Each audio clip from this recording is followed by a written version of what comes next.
1967, Roger Patterson and Robert Gimlin filmed footage of a large ape-like creature walking through a segment of woods in Northern California. The footage is said to be the first recorded images of the elusive creature known as Bigfoot. The film has been scrutinized and studied over the years and has come to be known as the Patterson-Gimlin film. Regardless of whether you believe this is real or not, this short generated a huge amount of publicity and cemented Bigfoot into the public consciousness. Years later, thanks to shows like In Search Of, it exposed the creature to a wider audience. One of those people was aspiring filmmaker Eduardo Sanchez. Born in 1968, Sanchez grew up in the 70s and had what he called Bigfoot on the brain.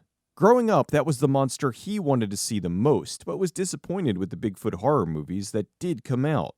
He felt that none of them did the creature properly. He loved monster movies and thought if he ever had the chance to do one, he'd make it about Bigfoot. In 1972, the movie The Legend of Boggy Creek was released. It was a mockumentary that was essentially about Bigfoot.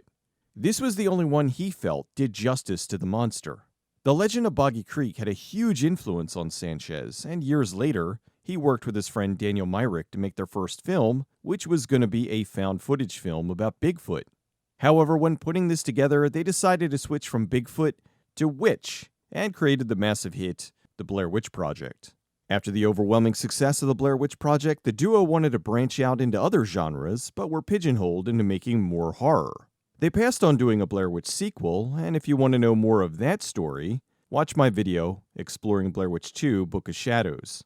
Myrick and Sanchez split and decided to work on separate projects. Myrick directed films like Believers and The Objective, while Sanchez had other things in mind. Meanwhile, in the mid-2000s, writer Jamie Nash was getting into the industry. He grew up in the 80s and was a lover of all genres of films, but naturally had an affinity for the big classics of the time. Raiders of the Lost Ark, Back to the Future, RoboCop, as well as lots and lots of 80s horror. One day he saw a call for scripts for one of the directors of the Blair Witch Project. He sent over a spec script he called Probed. It was a unique script, a sort of reverse alien abduction story. A producer named Jeff Johnson, who was on the West Coast, liked it and sent it to Sanchez. Sanchez also liked it and reached out to Nash. As it turned out, the two only lived 30 minutes from each other in Maryland at the time. Probed was retitled Altered and took a few years to finish. It was finally released in 2006. This ended up being Nash's first high-profile project. After this, Nash had developed some connections in the industry. He built a working relationship with Sanchez, and they looked into doing more things together. One of those things was a fun little side project called Parabnormal. Over the years, the duo continued working together on movies like Seventh Moon and Lovely Molly. Nash and Sanchez were discussing some projects, and Sanchez spoke about how much he wanted to make a Bigfoot movie. He tried a few times in the past, and even came close to making it happen once, but it always fell apart for one reason or another. As luck would have it, Nash was also a Bigfoot fan. He wrote a script called Exists that was starting to get some attention. The story took place in Russia and focused on a family of Bigfoots. A team of Bigfoot hunters go into the woods in search of the creatures, and naturally, things go wrong. It was almost greenlit by Legendary Pictures, but before they signed, they sent it to the studio marketing department, and the marketers said there was no money in a Bigfoot movie. They stated general audiences wouldn't be interested, and the whole thing fizzled. Sanchez and Nash both loved the script, so they began looking into doing it independently, although they still kept running into roadblocks. More often than not, it seemed like the movie was never going to happen. That is, until it caught the attention of producer Mark Ordesky. They were ready to drop the project when it was revived by Court 5, who produced Lovely Molly. The reason being that Mark Ordesky, who was one of the producers of the Lord of the Rings trilogy, was a huge fan of Boggy Creek. He also longed to see a genuinely unique and scary Bigfoot movie. Since he was a producer on the Lord of the Rings films, Ordesky had a connection with the powerhouse visual effects team, Weta. This led to them being hired to come up with some concept designs for the family of Bigfoots. Sanchez and Nash liked the designs, but it was becoming clear that this wasn't going to work. They were about to take the production money they had acquired to do a proof of concept with Weta to help raise more money for what would be a much larger production. But then someone had the idea, why don't we just take the money that we already have and make a smaller scale Bigfoot movie? So they decided to do just that. Right out of the gate, they realized one of the major things that would save money was to do the whole thing in the US. That way they wouldn't have to ship things in from New Zealand. The script, as it was going to be way too expensive now. There was no way they could afford to shoot this film about Bigfoot hunters in Russia with the current budget. So Nash wrote an entirely new script on a smaller scale, but kept the previous title, Exists. Early on, they were talking about if they should expand Bigfoot and incorporate things like making it an alien. They decided to just keep it basic and not overthink it. The new script at its core was about a group of kids who go to their uncle's cabin in the woods and anger a very aggressive Bigfoot. The main thing was that this was going to be a monster movie.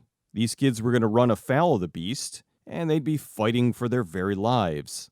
As such, they would need a very highly believable monster. Sanchez said too many movies either show too little of the monster or too much. In something like The $6 Million Man, they showed the Bigfoot just a tad too much, especially since it didn't look the best. Sanchez loved Jaws. He said it was the best monster movie of all time. He wanted to follow that by teasing the monster, but then to have a big reveal at the end. They wanted to make sure that this would be the most believable looking Bigfoot ever put to film. Sanchez was determined to make sure the Bigfoot in this movie was going to be a guy in a suit and absolutely not CG. A computer-animated Bigfoot just wasn't right. With that in mind, they contacted the company Spectral Motion, who were a premier practical creature design company. They were the guys who did designs for Altered and Seventh Moon, so they already had a history together. They needed an actor for the Bigfoot suit, and Spectral Motion suggested they hire the 6-foot 7-inch tall Brian Steele. Steele was a stuntman who was also a bodysuit expert. Steele was a werewolf in a few of the Underworld movies. He was the Minotaur in Your Highness, and even the Berserker Predator in Predators. There were many benefits to hiring him. The biggest was that he had already played a Bigfoot in the TV series Harry and the Hendersons. The next was that since Spectral Motion had just worked with him for another movie, they already had a full body cast made up, which would save them time and money. They could start working on the Bigfoot suit immediately, which is what they did. This is also why you shouldn't always believe what's written in the trivia section of the IMDb. Weta did some concept art, but the actual Bigfoot suit and effects are from Spectral Motion. They planned to keep the cast small. The cast was just 2 girls and 3 guys. They looked for who would fit the parts best, and much like the Blair Witch Project, they hired a bunch of relatively new actors. Originally, the movie wasn't going to be found footage. It was going to be a regular narrative film. Then it was going to be a mix like Lovely Molly, where it was part narrative and part found footage. A couple of months before pre-production, they decided to change the movie completely to found footage. Nash went back and rewrote the script to be found footage, which took about a week. It already had found footage moments in it, so there was a basis for it. Now being all found footage, they felt there was a lot more they could do and get away with. Sanchez said that since the only time we've seen Bigfoot is found footage, doing it this way just felt right. Initially, when they were planning the film, they figured they would mostly show fleeting shots of Bigfoot. But when they saw how amazing the suit was, Sanchez knew he would be able to get in some great close-ups. They planned to shoot the film for 21 days in the fall of 2012. They went location scouting and decided to film the exteriors in Bastrop County, Texas. Some people questioned the location, saying that there were no Bigfoot sightings in the state. This was false, as there were tons of Bigfoot sightings there. A few of the largest Bigfoot websites had lots of footage from Texas. They built a cabin in the Spiderwood Studio in Austin, Texas. This studio sits on 164 acres of land next to the Colorado River. It's the state's largest privately owned studio. After the cabin was built, the production design team came in and distressed the house for the shoot. They were gearing up to film in the fall of 2012, but then something happened. The area where they were planning to film was overrun with wildfires. They had to delay the shoot. After things were under control, it was too late in the season to film, so they pushed it to the next year. They returned to the area in the new year and discovered where they were going to film was decimated. They moved to a new area for the woods, but decided to use the burned area for a segment early in the film. So now filming started in the spring of 2013. The film was shot using Canon 5D cameras. However, when we see the actors, They're usually working with GoPros since they're cheaper, and if something happens to them, it's not as expensive to replace.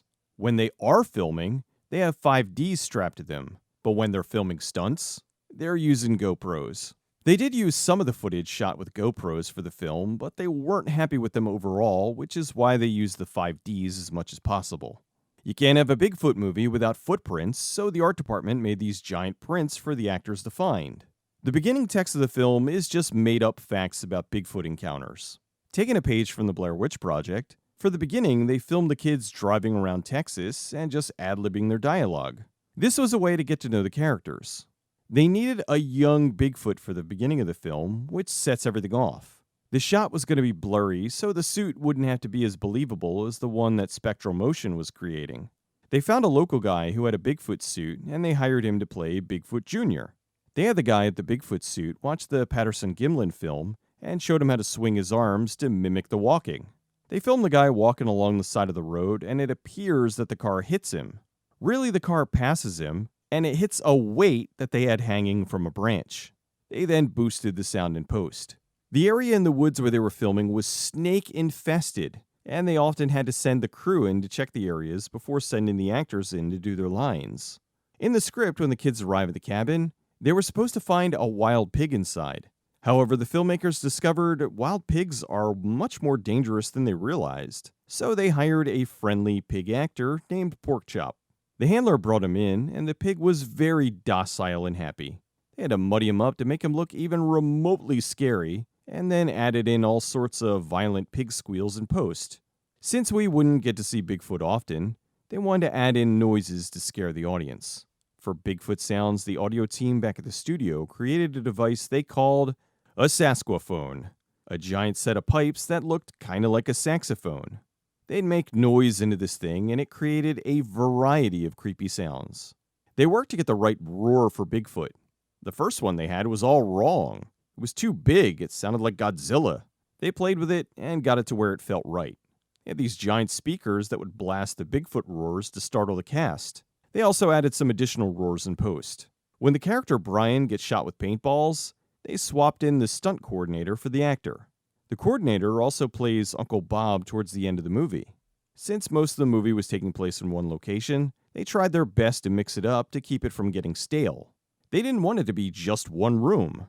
So the movie would go from the woods to the cabin, to different areas in the cabin, back to the woods, and finally, an abandoned trailer.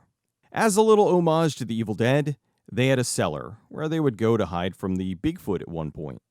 Eduardo Sanchez's wife did the 911 operator's voice. They used an air cannon to shoot the bike at the cabin. As a way to make this scarier, they had much of the horror in broad daylight. At night they'd hide, but then during the day was when they were chased. This added an intensity because in these kinds of films, you're usually safe during the day. They wanted to show Bigfoot was not a mindless killing machine. It was a monster, but not in the usual sense. The Bigfoot in this is a female. She's attacking the humans because they killed her child. She's not your traditional movie monster. She's an enraged mother who lost everything, as we find out later. They put in little story beats to show the beast wasn't dumb. For example, it understood what the shotgun was, and tricked them into exhausting their ammo for it. They had 4 people standing out of frame throwing foam rocks at the kids, and they added the sounds in post. They made it so this was a movie where the monster actually has a character arc. In the script, the Bigfoot area was filled with upside-down trees, about 50. With their budget, they could only afford one. So they had this artificial one made up and planted into the ground. While working on the script, they found stories about Bigfoots living in caves that they called nests, so they added that to the story. They used these big caves they found in the area they were filming. The trailer towards the end was the most ambitious part of the shoot. They switched the kids out with stunt people, and used a forklift to push the trailer off a cliff. They had it on a giant rotisserie, which they flipped with the stunt people inside, giving the illusion of it falling off the cliff. They then had Brian on wires jumping down 20 feet. It took 3 takes to get the right look. They decided to return to the burnt woods for the ending. In an early draft of the script, the kids find the dead Sasquatch cub about the midpoint of the film. They showed 2 graves. One grave was covered, which was implied to be your mate, and the other was the cub. This explained why she was so angry. They moved that to the end because it felt more natural. It also makes the reveal that much better. You understand the Bigfoot's motivation and can sympathize with both sides. In the end, we see Brian and the Bigfoot at a standoff. This is where we get the best look at Bigfoot, but they still use some leaves to hide it a little bit. As it was originally written, they felt the ending of the film was kind of a cop-out. In the original ending, Brian points the gun at Bigfoot and it fades to black. They knew this would be wrong as it would just piss off the audience. So they changed it to Brian and Bigfoot having a standoff where they both back down and Bigfoot leaves. When Brian puts the gun down to accept his fate, this was the director doing a little homage to his own film, The Blair Witch Project. He said this was Brian having a Heather moment. It started raining when they were filming, and they liked it so much, they added in some additional raindrops in post. There was also an after-credits sequence where the Bigfoot was burying her cub, although they decided to cut that from the film. While nothing particularly weird happened while filming, in their downtime, some of the crew talked about their Bigfoot encounters over the years. Lots of creepy true-life stories of events they couldn't fully explain. After 21 days of filming, they moved into post. 99% of the film was shot in Texas, with the exception of the sunset, which was in Maryland. Even though this was a short shoot, they managed to squeeze in all the gags and Bigfoot things they had in the script.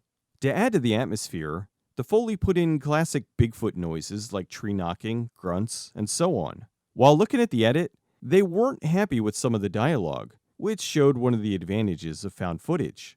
They could ADR in some lines, and it felt natural. They just picked footage of the actor looking away from the camera, so they didn't have to worry about matching the mouth movements.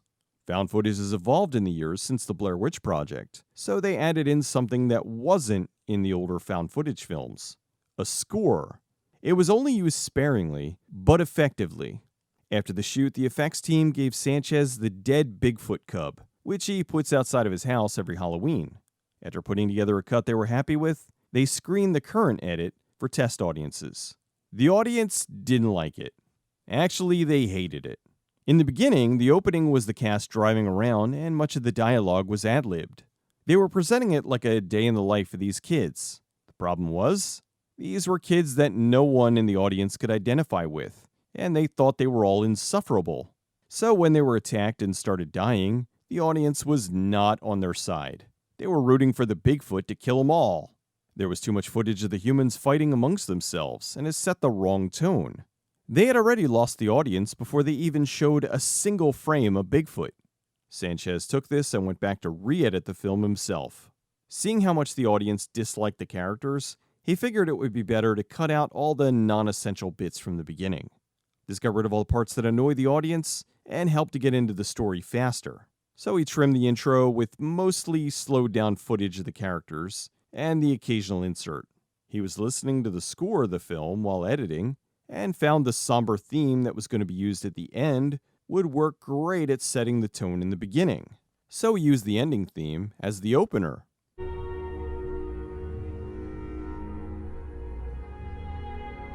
Now with the new opening, Sanchez decided to make the film even more lean. He decided the film would work better if it was faster. He cut the scenes with too much dialogue because they slowed the pacing of the film down. Instead of the film having this long introduction to the characters, it jumps right into it, and we get to know the characters as the film progresses. This makes them much more sympathetic and works with the overall pacing. The pacing was now less nonsense and more Bigfoot.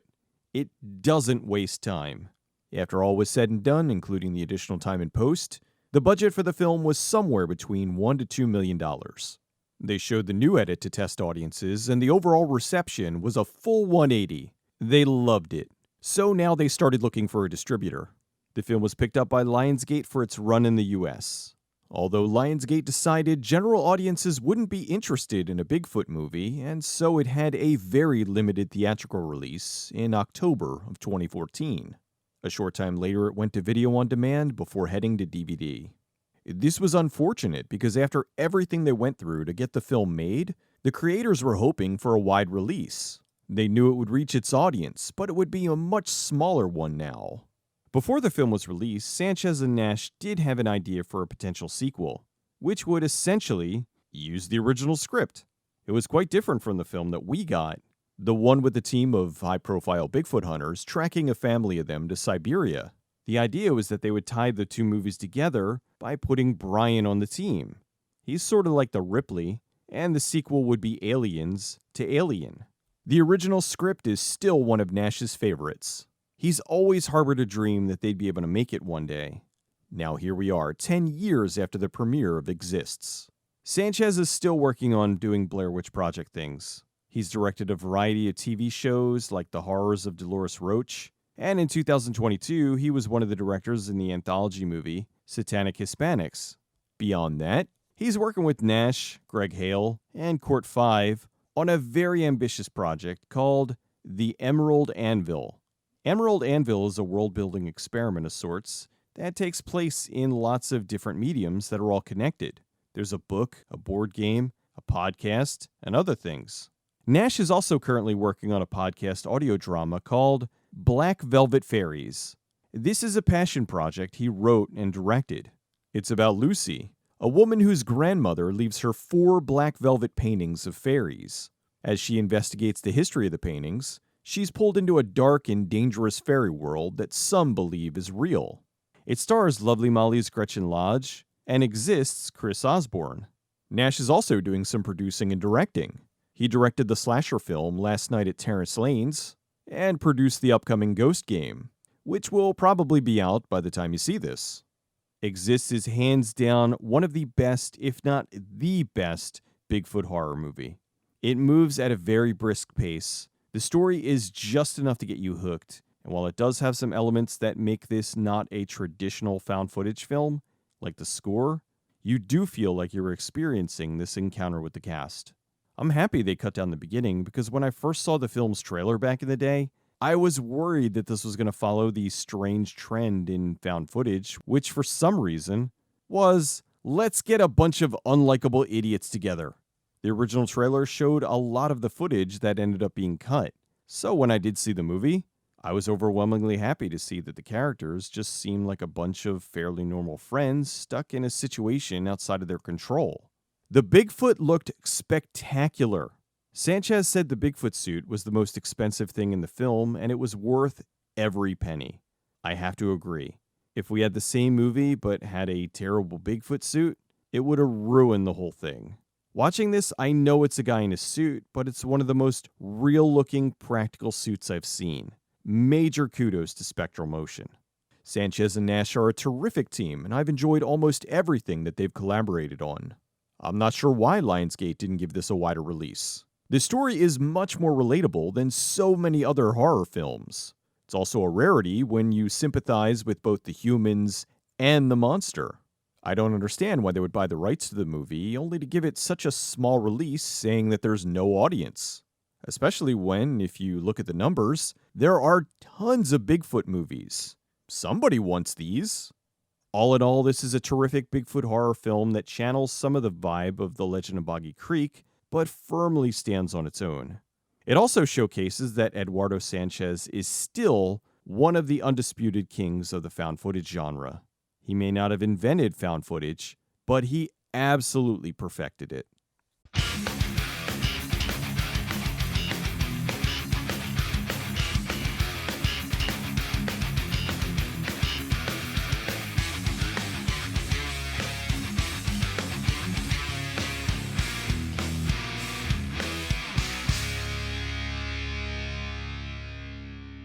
You're an obsessed freak. What's gonna happen is I'm gonna make you guys look like super pimps because we're gonna have the best YouTube video ever. You're lame. Let's go.